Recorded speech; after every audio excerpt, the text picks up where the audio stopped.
tracking isolated showers and storms as we head through the weekend. Keep it here. We'll talk more about that forecast up next. Coming home to be with his family every night, only to be taken out by a police officer. A retired D.C. police detective's family speaking out after he was allegedly hit and killed by another off-duty cop. Why they say more should have been done. Possible purge inside the State Department, how it could impact America's interests abroad and our neighbors living right here in the DMV. It's the last day of the biggest shopping event of the summer. We're stretching your dollar with Prime Day deals you need before they're gone. And sand, swim, and sunburns. A local pediatrician with tips on the best sunscreen options for you and your kids.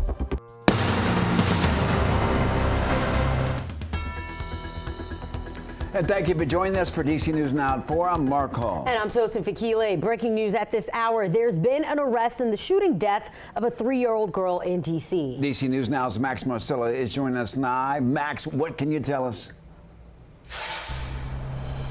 Well, guys, we know this arrest happened earlier today in Northeast D.C., so details as far as what happened, they're still coming in. But right now, police say they don't know why or exactly, the reason why this happened, but they do say that they don't believe the violence was random. Now, you're taking a look at the scene of this shooting that happened early Saturday morning. The investigation led police to believe 24-year-old Charles Rucker approached the car Honesty and her family were in and shot multiple times. Only the 3-year-old Honesty was hit by those bullets. Now, police say they don't know why Rucker did it, but Chief Pamela Smith says she learned through news reports the family and Rucker had some sort of relationship. Right now, she doesn't know what that was or how it ended with a 3-year-old's death. Here's how the chief characterized this gun violence. Particular case, what we do know just based on the preliminary investigation is that this seemed to be an intended shooting. It was not one where we believe at this time that there were other individuals that were being sought at that time.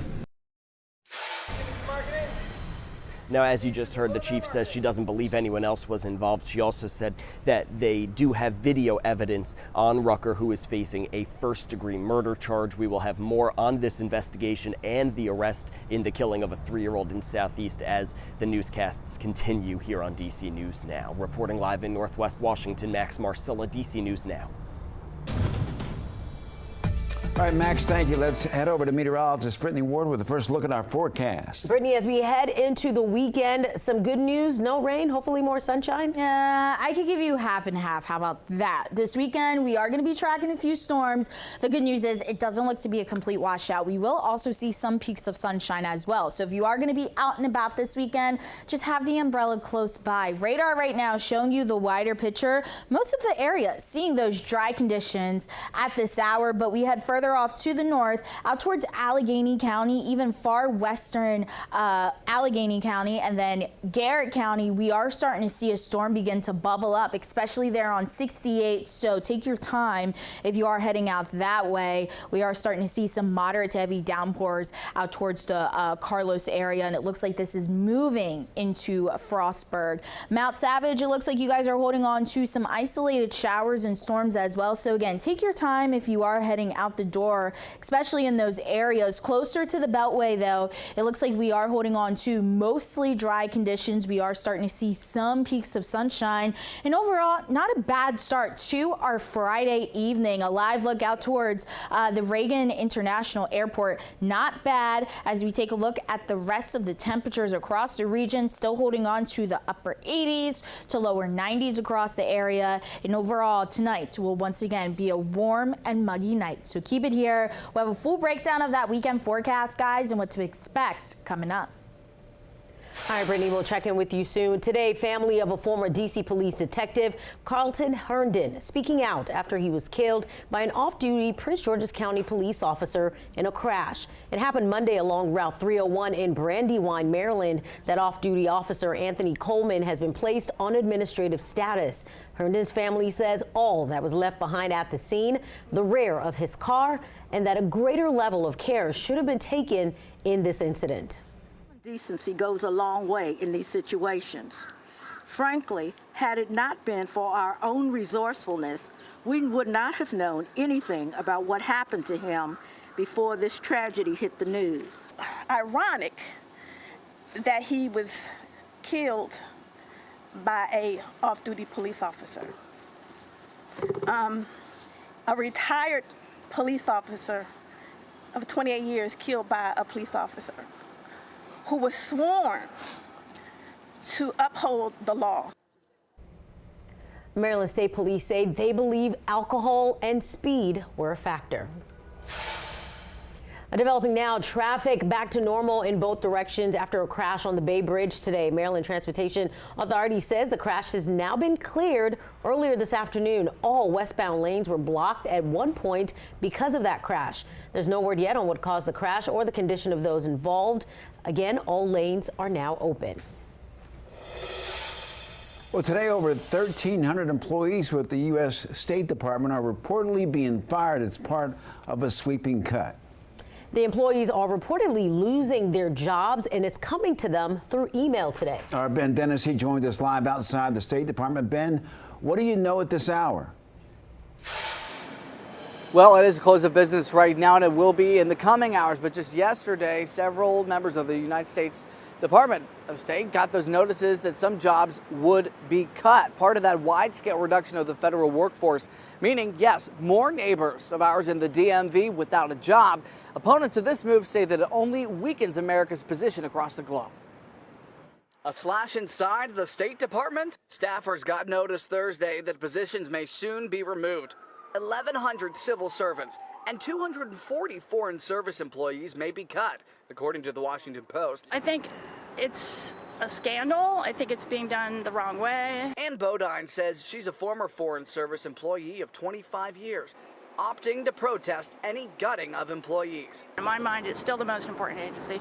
If you don't have diplomacy, nothing else matters. You'll only have war as a tool of your power. Earlier this year, Secretary of State Marco Rubio reportedly telling Congress roughly 2,000 department employees may be cut, a 15% reduction in staff. The secretary on the department's strategy at the time. To defend the national interest of the United States requires us, number one, to make sure that every dollar we spend and every action we take has to have measurable outcomes that deliver for the American people. The Supreme Court recently cleared the way for layoffs to start, while lawsuits continue to challenge the legality of federal cuts. Friday morning, the American Foreign Service Association, which is the union representing those employees, said, "Today's purging of State Department employees is a blow to our global influence.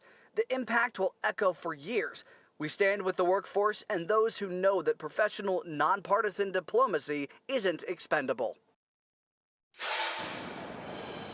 And as the work week winds down, we have yet to see any large exodus of people walking out of the State Department with boxes, including personal belongings. However, I did see some people earlier today leaving the area with boxes of personal items. I asked them if they had any comment. They were quick to say no and went on their merry way. But of course, we will stay posted as this story develops. Outside of the State Department in Foggy Bottom, Ben Dennis, back to you. The final person found guilty of the murder of 10-year-old Micaia Wilson was sentenced. He's facing 50 years in prison. Matt Price was found guilty of first-degree murder back in September 2024. He was one of several men connected to the deadly shootout in Mayfair that took the life of the young girl back in 2018. Now, Micaia Wilson was sitting on the front stoop of her Northeast home when she was hit and killed by several bullets. Officials say that the shooting stemmed from a violent feud between two gangs. Today, the family of Micaia is speaking out during Price's sentencing, talking to Price, saying that they have lived with her loss daily. She would have been 17 today. All the men convicted in the case have now been sentenced. Developing now, two people fighting for their lives after a serious crash in Silver Spring. That crash tied up traffic for hours this morning. It happened along Georgia Avenue, just north of the Beltway. Look at that damage. Firefighters say 3 vehicles were involved. One person was trapped in a car and had to be pulled out. Medics rushed 2 people to the hospital. There's no update on their conditions at the moment. All northbound lanes have now reopened.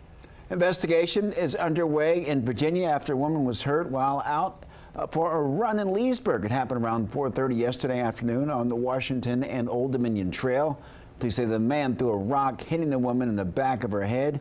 She was taken to the hospital to be checked out. The suspect ran off.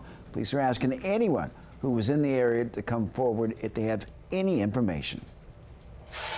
And today is Relisha Rudd Remembrance Day. She is the 8-year-old who went missing 11 years ago in the district. Relisha vanished from a hotel in March 2014. She's seen here in a 2014 surveillance footage from a Holiday Inn Express in Northeast D.C.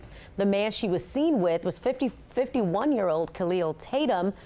He's a janitor at the homeless shelter Rudd was staying at. Police suspect that he was involved in her disappearance. Investigators say he shot and killed himself a month after she went missing. Relisha would have been 20 years old today. D.C. News Now is your local election headquarters. Early voting starts today in D.C. for the Ward 8 special election. Candidates are hoping to fill former council member Threeyearold White's seat, and that includes White himself. D.C. News Now's Yamarisa Say spoke to voters about what they want to see from the next council member. Yeah, that's right. Early voting is officially underway here in Ward 8. And although Threeyearold White is attempting to make a comeback, voters definitely have some mixed feelings about the candidates they have to choose from in the future of their community. If everyone wants changes and everything, you know what I'm saying, this is probably one of the first steps, you know what I'm saying, getting elected official in your area. Voters turning out on day one of early voting for the Ward 8 special election. That's going to do right, open up some youth programs for the youth for the summer. I always want to see more housing, more development to keep prices lower. Threeyearold White won re-election last fall, but was expelled after a council investigation found he broke city rules following his federal bribery indictment. He pleaded not guilty and goes to trial in 2026. Everybody make mistakes, you know what I'm saying, but you know, sometimes you got to move on. He has done a lot for Ward 8. No, I think it's important to vote and get a council member who's not accused of a bunch of illegal activity. But he's back on the ballot facing 3 other Democrats. Salim Adafo, an ANC chair, Mike Austin, a Ward 8 native and former ANC chair, and Sheila Bunn, a former aide to Congresswoman Eleanor Holmes Norton and Mayor Vincent Gray. And there are also a few write-in candidates. Now, if you haven't already, you can still register the vote. Just bring proof of residence. And if you're using a mail-in ballot, officials say to make sure it's signed, dated, and sealed, and don't use tape. It's important to come out and vote. Well, the polls don't close until 7 p.m. during early voting, and Election Day is on Tuesday, July 15th. Reporting in Southeast, I'm Yamarisa Say, DC News Now.